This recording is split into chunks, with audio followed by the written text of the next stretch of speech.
राजनीति में नकारा, निकम्मा और गद्दार जैसे शब्द इन दिनों आम हो गए हैं। पिछले 3 साल से पूर्व मुख्यमंत्री अशोक गहलोत ने सचिन पायलट के लिए इन शब्दों का इस्तेमाल किया था।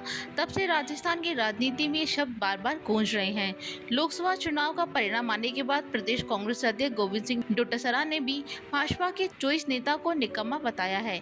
हालांकि उन्होंने नाम किसी का नहीं लिया, लेकिन उनका इशारा भाजपा के उन चॉइस नेताओं की ओर है जो साल 2019 में सांसद चुने गए थे।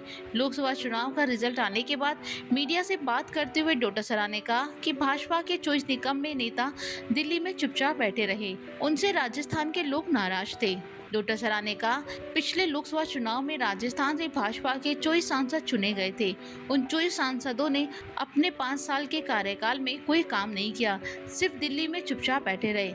जैसे कोई हनुमान चालीसा का पाठ करता है, उसी तरह से 24 सांसद मोदी चालीसा का पाठ करते थे।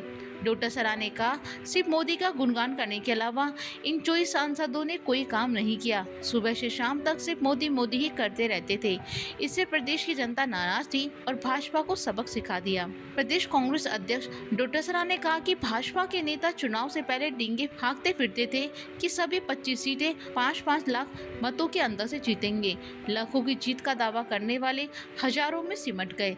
24 में से 14 सीटों पर आए, लेकिन जिन सीटों पर जीत दर्ज की, उनमें से कई सीटों पर बहुत कम अंतर से चुनाव जीत पाए। उन्होंने कहा, जयपुर ग्रामीण सीट पर तो सरकार के दबाव में गड़बड़ी कर दी गई है।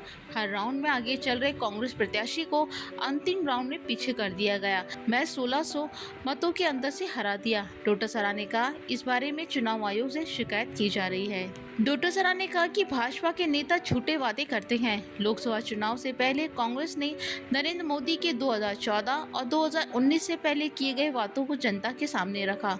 जनता को ये बताया कि मोदी के वादे सिर्फ चुनावी जुमले हैं, उनकी सच्चाई से दूर दूर तक कोई वास्ता नहीं है। लोग इस बात को समझें और भाजपा को सबक सिखाने के लिए मतदान किया। उन्होंने कहा, भले ही भाजपा बड़ी पार्टी है, लेकिन देश की जनता ने उन्हें नकार दिया। अगर यह बात कोई मानने को तैयार नहीं है तो वोट शेयर देख ले। राजस्थान की सभी लोकसभा सीटों पर भाजपा का वोट शेयर घटा है।